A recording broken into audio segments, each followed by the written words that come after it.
बिस्मिल्लाहिर्रहमानिर्रहीम। आज से हम एक नया सिलसिला शुरू कर रहे हैं जिसमें एकेडमिकली डिस्कशन होगी। तो मेरे कुछ एक्स स्टूडेंट्स हैं, कुछ जानने वाले हैं, तो उन्होंने कहा था कोई आप रिसर्च के बारे में कोई डिस्कशन करना चाहें और कुछ वीडियोस अपलोड करें ताकि हमें इस्तिफादा हासिल हो। तो इस हवाले से मैं कोशिश कर रहा हूँ। इल्म किसी की मिरास तो नहीं है और ना ही हम इस का क्लेम कर सकते हैं कि हमें बहुत कुछ आता है। कुछ चीज़ें हमने सीखी हैं, उसमें भी बहुत सारी खामियां हैं, मगर एक कोशिश है कि हमारी इस कोशिश से बहुत सारे स्टूडेंट्स को फ़ायदा हो और जो रिसर्च कर रहे हैं फ़िज़िकल एजुकेशन में वो इस बारे में बेहतर अंदाज से रिसर्च कर सकें और अपना थीसिस और रिसर्च वर्क कंप्लीट कर सकें। तो हमारा मौजू है research in physical education and sports science. What is research? Research है क्या? Which can be classified as research. One person prepare a paper, इसकी एक एग्जांपल दी गई है, मसलन कि इसकी टाइप, इसको किस तरह से हम कंसीडर कर सकते हैं। One person prepare a paper on dietary supplements use among university athletes after reviewing the literature from the university library can be called a piece of research. Second, one claim he has completed a document that gave information about these athletes' age, height, weight, and training. Second, a coach. Third is a coach of a football team obtained information from all team members to identify various factors which may influence the player's performance. Which type of performance? Formulate the problem and generate the guess, construct a checklist and obtain required information from a representative sample of players. He analyzed the calculated data, interpret the results and highlight the hypothesis and reach the conclusion. तो क्या है, हम इसको अगर back पे देखें तो हम इन चीज़ों को कह सकते हैं कि ये सारे ही रिसर्च की फॉर्म्स हैं। फॉर एग्जांपल, पहला जिस बंदे ने एक स्टडी की लिटरेचर का और उसको पढ़ा तो उसके बारे में भी रिसर्च है। दूसरा बंदा भी उसको प्रैक्टिकली कर रहा है तो वो भी है। तीसरा जो है वो एक कोच है, वो अपने प्लेयर से डाटा कलेक्ट करता है और उसको फार्मूलेट करता है, प्रॉब्लम को आइडेंटिफाई करता है कि उनके प्लेयर्स की परफॉर्मेंस क्यों नहीं बढ़ रही, और एक खास रिजल्ट की तरफ जाता है through process. It is consider as a research. ये तीनों ही रिसर्च कहला सकती हैं। अब इसकी डेफिनेशन क्या है? The main goal of research is the gathering and interpreting of information to answer the questions. अब हमारे जहन में जो सवालात होते हैं उनके जो आंसर्स ढूंढने के लिए हम जो एक रिसर्च और कुछ इंफॉर्मेशन कलेक्ट करते हैं, it is also consider research. Research is a systematic attempt to provide answer to the questions. हमारे जो एक जहन में सवालात आते हैं, जो हम जो ऑब्जर्व करते हैं, हमारे एनवायरनमेंट से ऑब्जर्व करते हैं, तो उसके मतलब जो भी हम एक सिस्टमैटिक तरीका इस्तेमाल करते हैं। फॉर एग्जांपल, सिस्टमैटिक तरीका क्या है कि हम उसके बारे में स्टडी करते हैं, उसके बारे में बुक्स पढ़ते हैं, उसके बारे में रिसर्च आर्टिकल पढ़ते हैं, फिर उसके मुताबिक हम डाटा कलेक्ट करते हैं, फिर उसके फाइंडिंग्स निकालते हैं और जो कि हमें गाइडलाइन दी गई हैं वो भी रिसर्च है। Research may be defined as the systematic and objective analysis and recording of controlled observation that may lead to the development of generalization principles or theories resulting in prediction of possible control of the events.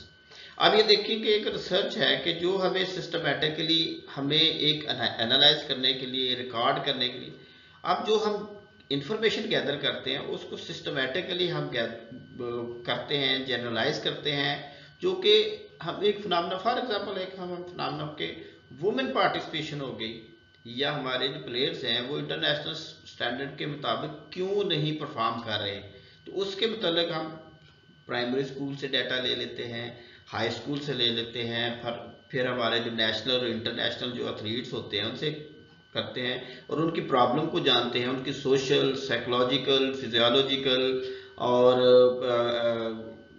Anthropometrical जो issues होते हैं nutritional जो issues होते हैं, जो socio economic problem होते हैं, उन सब के मतलब हम एक सिस्टमैटिक वे से जो कि कंक्लूजन निकालते हैं तो वो एक रिजल्ट हो जाए। Research is a systematic way of asking a systematic methods of information. तो एक सिस्टमैटिक वे से हम क्वेश्चन जो है जनरेट करते हैं, वो भी एक रिसर्च की टाइप रिसर्च है। ये 3-4 जो डेफिनेशंस थी वो रिसर्च की डेफिनेशंस हैं। अब ऑब्जेक्टिव क्या होता है रिसर्च का? इसका जो मेन ऑब्जेक्टिव क्या है, हम क्यों रिसर्च करते हैं? To gain formalities with phenomena और to gain new insight into the exploratory formulation. कि हम एक इंफॉर्मेशन देखते हैं कि ये जो इंफॉर्मेशन, फॉर एग्जांपल हम देखते हैं कि एक जो इलाका है, मसलन बहावलपुर की हम डिस्कशन करते हैं कि एक जो एलीट पॉपुलेशन है, एक स्लम्स में रहती हैं, उनकी हेल्थ इश्यूज क्या हैं, तो उनके मुताबिक हम कंपेयर करते हैं। फिर उस इंफॉर्मेशन को हम लेते हैं कि ये बेहतर किस तरह से की जा सकती है, उसको कंपेयर करते हैं। तो ये भी रिसर्च की फॉर्म है। इसको हम एक्सप्लोर करते हैं, इन्वेस्टिगेट करते हैं, ये उसकी एक टाइप है। To portray accurately the characteristics of the particular situation individual groups. अब उसके डिस्क्रिप्टिव क्या होती है कि हम क्या करते हैं कि एक वंस अ टाइम हम डाटा लेते हैं और उसके मुताबिक हम एक पर्टिकुलर ग्रुप के बारे में जानते हैं कि ये जो ग्रुप है, मसलन एक ग्रुप ऑफ पॉपुलेशन है, एक नेशन है, एक जो एनवायरनमेंट में रहने वाले जो लोग हैं, उनके मुतालिक जो है इंफॉर्मेशन एक लेते हैं, फिर उसके मुतालिक जो हम फाइंडिंग्स निकालते हैं, तो उसको हम डिस्क्रिप्टिव कहते हैं। Better to determine the frequency which something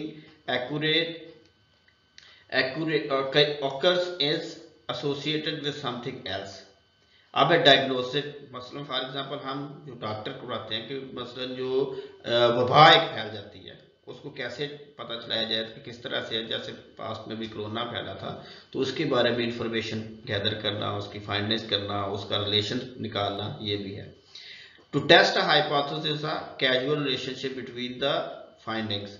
के जो हम हाइपोथेसिस क्या करते हैं कि हमारे ज़हन में एक आंसर होता है, हम समझते हैं, अजम्पशंस होती हैं कि ये जो एक्सपेक्टेड आंसर्स होते हैं उसको हम हाइपोथेसिस कहते हैं कि इसका ये भी आंसर हो सकता है, इसका ये भी आंसर हो सकता है, का ये भी आंसर हो सकता है। अब उसको टेस्ट करने के लिए भी हम जो इंफॉर्मेशन गैदर करते हैं सिस्टमेटिकली, तो वो भी एक रिसर्च की टाइप है। मोटिवेशन क्या होती है रिसर्च के लिए? To get PhD, master and bachelor degree, to provide solution to complex problems, to investigate law of nature, to make new discoveries, to develop new products, to save cost, to improve our life, human desire। इसमें बहुत सारी motivation हो सकती हैं। कोई project बनाता है, कोई PhD की डिग्री लेता है, कोई प्रॉब्लम को हल करने की कोशिश करता है, नई डिस्कवरीज करते हैं, नई प्रोडक्ट करते हैं। इसमें इनोवेशन आ सकती है, नोवेलिटी आ सकती है, इम्प्रूव कॉस्ट आ सकती है। एक जो है वो हमारे बिजनेस मैनेजमेंट में ज़्यादातर रिसर्च होती है कि ज़्यादा कास्ट को कैसे कम किया जा सकता है। इस तरह हेल्थ में इम्प्रूव लाइफ हो सकती है, हमारी डिज़ायर किस तरह से बेहतर हो सकती है। द नेचर ऑफ रिसर्च, ठीक है। अब जो नेचर ऑफ रिसर्च क्या है, इसमें जी सिस्टमैटिक रिसर्च है। इसमें सिस्टमैटिक क्या होता है? Plan, identify, design, collect data and evaluation. Logic है, examine procedure to evaluate conclusion. हम लॉजिक क्या करते हैं, हम उसके लॉजिक करते हैं कि लॉजिकली हम देखते हैं कि इसका क्या रिजल्ट होना चाहिए। Empirical decision are based on the data observed. जो हम डाटा देते हैं उसके मुताबिक हम डिसीजन बनाते हैं। Reproductive general relationships are establish from data. Replicable actions are recorded. हम जो भी करते हैं उसको हम अप्लाई करते हैं, ये इसके मुताबिक जो है वो एप्लीकेबल है। Search for truth.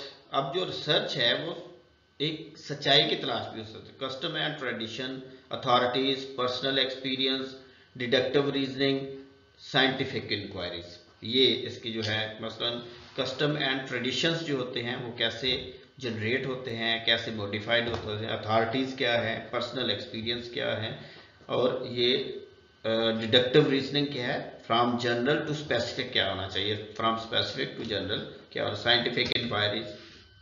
अब है डिडक्टिव रीजनिंग, इसको क्या कहते हैं जी, deductive reasoning thinking procedure from general assumption to the specific. अब जो दुनिया का एक फिनोमेना है, मसलन हम कहते हैं कि सारी दुनिया को तरक्की कर रही है, पाकिस्तान में क्या हो रहा है, तो हम उसको उसके मुताबिक देखते हैं। Aristotle and other early philosopher क्या इसके बारे में कहते हैं, drawing conclusion through categorical syllogism, all philosophers are moral, Socrates is a philosopher, therefore Socrates is a moral। अब फॉर एग्जाम्पल हम कहते हैं कि अरिस्टोटल और उससे पहले जो फिलोसफर थे वो एक मोरली जो ज्यादा स्ट्रॉन्ग थे, तो इसलिए बाकी भी मोरली ज्यादा स्ट्रॉन्ग हो। इसका क्या हो सकता है कि एक बंदा जो है वो बेहतर है तो सारे ही बेहतर होंगे, ये डिडक्टिव रीजनिंग की एक मिसाल हो सकती है। Inductive conclusion about event journal are based on information generated through many individual and direct observation। Specific to general क्या हो सकता है कि एक खास बंदे से, फॉर एग्जांपल हम कहते हैं कि सारे ही जो फिलोसफर हैं वो आइडियल, ये डिडक्टिव क्या था, सारे ही जो है फिलोसफर बड़े आइडियल हैं और बड़े ही रीजनेबल हैं, बड़े ही अच्छे हैं और बड़े ही, तो ये बंदा भी होगा। अब फॉर एग्जांपल उसके अल्टरनेट क्या होता है इंडिडक्टिव, कि ये एक फिलोसफर बहुत अच्छा है, ये एक डॉक्टर बहुत अच्छा है, तो बाकी भी सारे अच्छे होंगे। तो ये क्या होता है कि एक जो हम रिसर्च करते हैं वो जनरल से स्पेसिफिक लोगों की तरफ या स्पेसिफिक पर्सन की तरफ लेके जाते हैं, और एक जो है स्पेसिफिक से वो जनरल की तरफ लेके जाते हैं। It is application of the research, कि हम पहले थोड़े ग्रुप में रिसर्च होती है तो उसको अप्लाई करते हैं और एक सारी दुनिया। फॉर एग्जांपल हम कहते हैं जी रेप्लिकेशन ये होती है रिसर्च की, कि सारी दुनिया में तो ये फिनोमेना, तो पाकिस्तान में भी ऐसा होना चाहिए, तो उस तरह से हम रिसर्च करते हैं। अगर फॉर एग्जांपल पाकिस्तान में ये चीज़ें तो सारी दुनिया में होना चाहिए, तो इसको पब्लिश किया जाता है ताकि इसकी जनरलाइजेशन को चेक किया जा सके। Two kind of inductions in deductive reasoning, a perfect conclusion based on observation made from all members of the group or the part. Imperfect conclusion based on the observation made from a random sample of people from a population. Deductive versus inductive reasoning. Deductive, every mammal has lungs, all rabbits are mammal, therefore even every rabbit has a lung। यही बात मैंने आपसे पहले भी समझाई, पिछली slide में discuss की कि सबके लंग्स है तो इसलिए रैबिट के भी होंगे। Every rabbit has been observed lungs, therefore all and mammals have lungs. तो इससे हम क्या सकते हैं कि सिर्फ रैबिट में लंग्स है तो सब में होने चाहिए। तो ये इंडिडक्टिव रीजनिंग है, from specific to general, from general to specific. Scientific method क्या है, systematic clinic series of logic identify the problem. अब साइंटिफिक मेथड क्या होता है कि हम एक सीक्वेंस के साथ से, मैनेजमेंट के साथ से रिसर्च करते हैं। आइडेंटिफाई द प्रॉब्लम, फार्मुलेटिंग, हम क्या कहते हैं कि प्रॉब्लम को आइडेंटिफाई करते हैं, फिर हम जो एक्सपेक्टेड आंसर्स होते हैं उसको आइडेंटिफाई करते हैं, डेवलप करते हैं, फार्मुलेट करते हैं based of our reading, develop research, literature review के थ्रू बुक्स पढ़ते हैं, रिसर्च आर्टिकल्स पढ़ते हैं, न्यूज़पेपर्स पढ़ते हैं, ब्लॉग्स पढ़ते हैं, तो उसके बाद हम एक हाइपोथेसिस फार्मुलेट करते हैं। डेवलप द रिसर्च प्लान, उनकी बेस पर हम रिसर्च प्लान करते हैं। Collect and analyse the data, interpreting the result and formulating the conclusion, और हम जो है उसके मुताबिक जो है वो डाटा कलेक्ट करते हैं, उनको एनालाइज करते हैं और उनको ही हम इंटरप्रेट करते हैं और उसकी फाइंडिंग निकालते हैं। आइडेंटिफाई द प्रॉब्लम, अब आइडेंटिफाई द प्रॉब्लम क्या है, first and arguable the most important step, several sources, theoretical based, professional practice, personal experience, sheer curiosity, start a board questions that must be narrowed, problem statement, experimental approach। ये जो है problem statement है। It is identify the problem, three categories when selecting a research: those who know precisely they want to do and have a well conceived problem, those who have many interests are areas and are having difficult decisions। exactly, तो problem statement के बारे में जो है वो next जो है वो हम स्लाइड्स जो है वो नेक्स्ट एक लेक्चर डिस्कस करेंगे कि किस तरह से प्रॉब्लम स्टेटमेंट को हम आइडेंटिफाई कर सकते हैं और कैसे जो है उसके बारे में हम रिसर्च को कंडक्ट करवा सकते हैं। Thank you very much for listening. इंशाल्लाह हम इसका सिलसिला जो है कंटिन्यू करेंगे फ्रॉम नेक्स्ट लेक्चर।